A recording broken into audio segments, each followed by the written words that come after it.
HSC পরীক্ষার একদিন আগে অ্যাডমিট কার্ড না পেয়ে কলেজ ঘেরাও করলেন শিক্ষার্থীরা। এ সময় তারা অ্যাডমিট কার্ড না পেয়ে কান্নায় ভেঙে পড়েন। অন্যদিকে রাস্তায় অবরোধ করে কলেজ গেটে তালা দিয়ে তারা বিক্ষোভ মিছিল করে। এখন আমাদের সব বন্ধুদের ফর্ম ফিল আপ হয়ে গেছে, এখন আমাদের ফর্ম ফিল আপ হয়নি। এখন আমি কি করব, আমরা কি করব? এখন আমাদের কোনো রাস্তা নেই। যদি আমাদের ফর্ম ফিল আপ না হয় তাহলে আমাদেরকে এখানে কলেজে ফাঁসি টাঙতে হবে। শিক্ষার্থীদের দাবি, তারা ফর্ম ফিল আপ বাবদ 4000 করে টাকা দেওয়ার পরেও তারা এখনো কোনো অ্যাডমিট কার্ড পায়নি।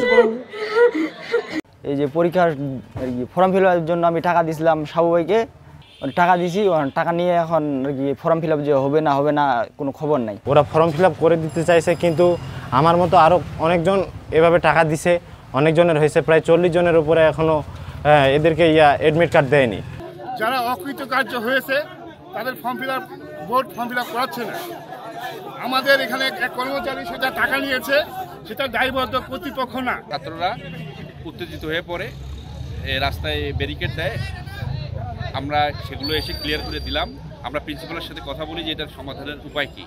আমাদের ফর্ম ফিল আপ কমিটির কাছে যে কয়েকজন নির্ধারিত ফি দিয়ে ফর্ম ফিল আপ করেছে তাদের সবারই অ্যাডমিট এসেছে। এখন ফর্ম ফিল আপ কমিটির বাইরে কে বা কারা কোনো স্টুডেন্ট কার কাছে ফর্ম ফিল আপ করছে এটা অবশ্য কলেজ কর্তৃপক্ষ জানে না, আর জানারও কথা না। মরিয়ম মিম, ঢাকা পোস্ট।